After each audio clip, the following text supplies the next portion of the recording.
Here is something physicists across the board basically agree on. The universe should not exist. Or more precisely, it should not exist in a form that allows anything to live in it. The numbers that govern how reality works are set to values so precise, so absurdly narrow, that if you changed almost any of them, even slightly, you would get a universe with no stars, no atoms, no chemistry, and no life. Not a universe with different life, a universe with nothing. And I want to be clear about what I mean by slightly, because this is where most people underestimate what we are actually talking about. Take the cosmological constant. This is basically the energy density of empty space, the thing that controls how fast the universe expands. Physicists have calculated that based on everything we know about quantum mechanics, this value should be enormous, catastrophically large. Instead, it is almost exactly zero. Not zero, but almost zero. The gap between what the physics predicts and what we actually observe is a discrepancy of 1 part in 10 to the power of 120. That is a 1 followed by 120 zeros. To put that in perspective, there are only about 10 to the power of 80 atoms in the observable universe.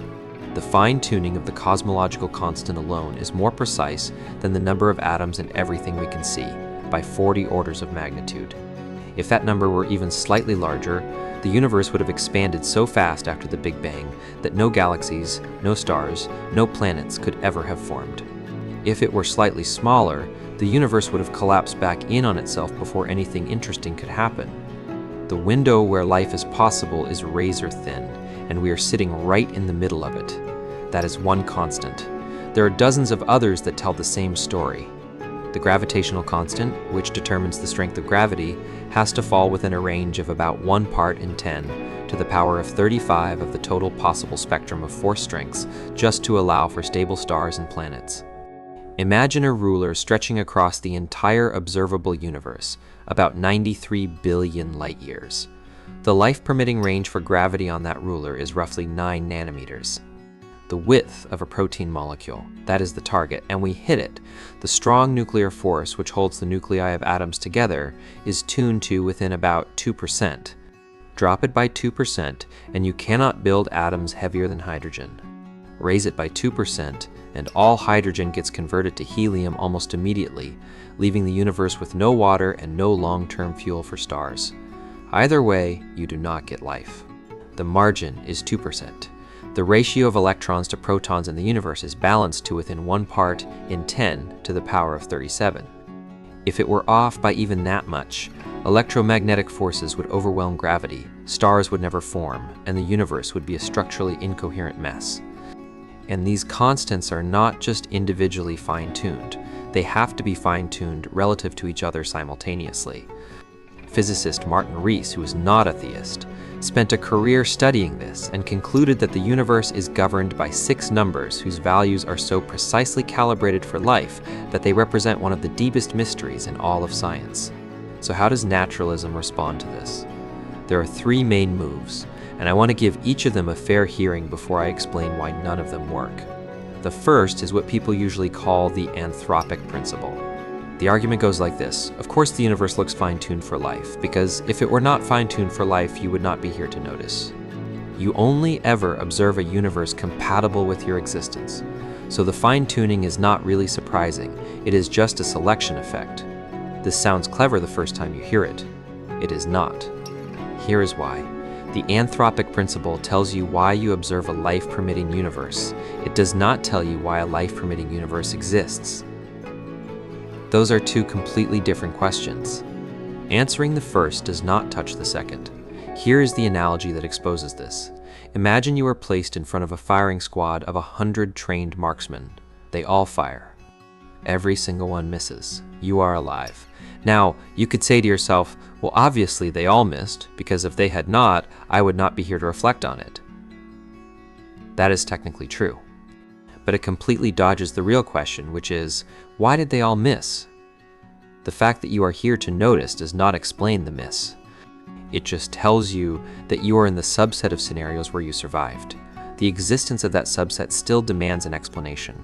The anthropic principle tells you which scenarios you can observe. It says nothing about why those scenarios exist at all. The second objection is the multiverse. This one is more sophisticated and deserves a more careful response. The argument is that if there are an enormous, possibly infinite number of universes, each with randomly varying physical constants, then by sheer probability, some of them will land in the life-permitting range.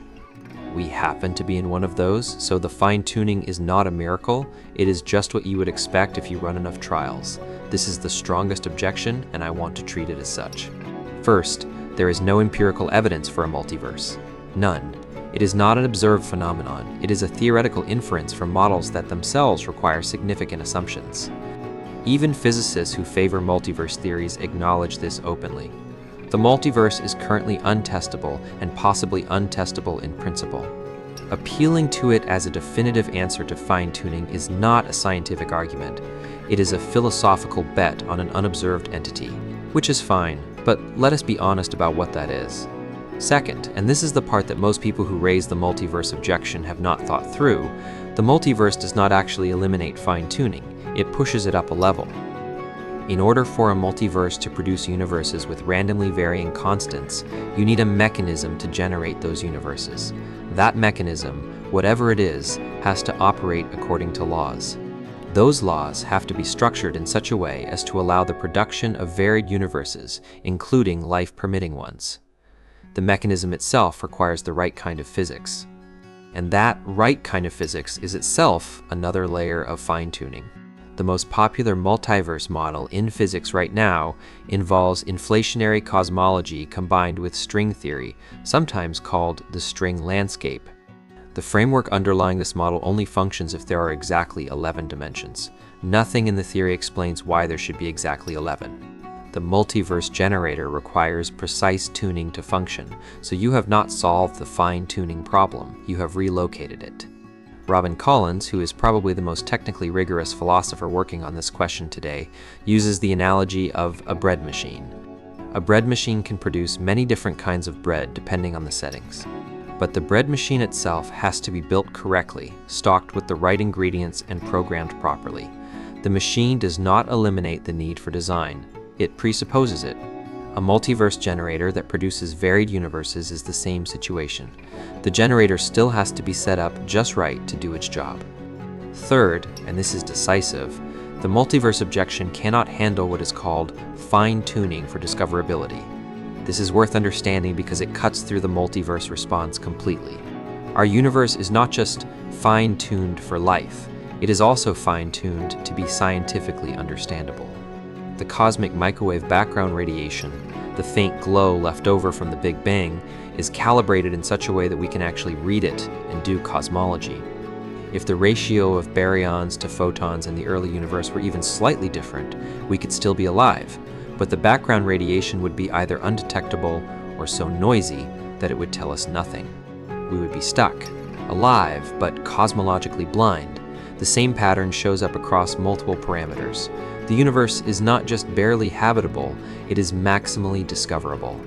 The laws are elegant enough to be understood by finite minds. The constants are configured so that creatures like us can do physics, figure out how things work, and ask where we came from. If the only goal were survival, a far messier universe would suffice. The extra precision, the extra elegance, the extra legibility goes beyond what bare life requires. A multiverse cannot explain this.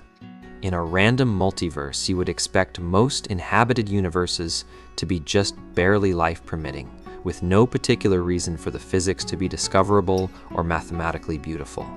The fact that we are in a universe that is not just livable but genuinely understandable to rational minds is exactly what you would expect if someone intended to be found.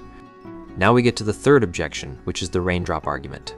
You've probably heard this one. It goes like this: a raindrop falls and lands in a small hole in the ground. The probability of that exact raindrop landing in that exact hole is astronomically small. But we do not conclude that someone fine-tuned the raindrop. We just accept that it had to land somewhere, and wherever it landed you could point at it afterward and call it improbable. So pointing at the improbability of the universe's constants proves nothing. Whatever values they had, you could always say after the fact how unlikely they were. This is a genuinely clever argument. Here is exactly where it fails.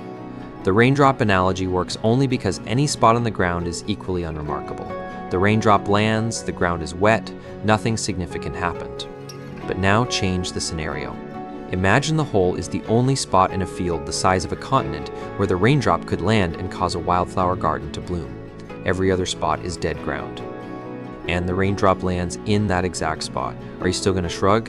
That is the actual situation with fine-tuning. We are not just pointing at improbability. We are pointing at improbability combined with independent, pre-specified significance. Life either exists or it does not. That is not a target we invented after seeing where the constants landed. It is a target defined entirely by the physics, independent of our observation. The constants had to fall in a specific range for anything at all to exist, and they did. The formal term for this is specified complexity, not just unlikely, but unlikely, and hitting an independently meaningful target. Random outcomes that are merely improbable happen constantly. Random outcomes that are improbable and simultaneously hit an independently defined bullseye do not just happen. They indicate something. The raindrop lands in a random hole. Fine. But if that same raindrop, against odds of 1 in 10 to the power of 120, lands in the only hole that causes a garden to bloom, and every other raindrop in history has done the same thing, at some point you stop calling it a coincidence. So here is where we land. We have a universe with dozens of independent physical constants, each set to values falling in absurdly narrow, life-permitting ranges. The three main naturalistic responses are the anthropic principle, which explains which universes we can observe but not why any of them exist. The multiverse, which is unobserved, untested, relocates the fine-tuning rather than solving it, and cannot account for why our universe is optimized for discoverability beyond what bare survival requires. And the raindrop argument, which fails because fine-tuning is not just improbability, but specified improbability, hitting a target defined independently of the result. The explanation that actually fits all of this, the one that predicts a universe which is not just barely livable but ordered, elegant, and discoverable, is that the universe was configured by something with intent. That does not prove Christianity by itself. Fine-tuning gets you to a mind behind the universe. Where you go from there requires other conversations. But it does mean that writing this off as coincidence is not a neutral scientific position. It is a philosophical commitment made in spite of the data, not because of it. The universe is not an accident. The numbers will not allow it.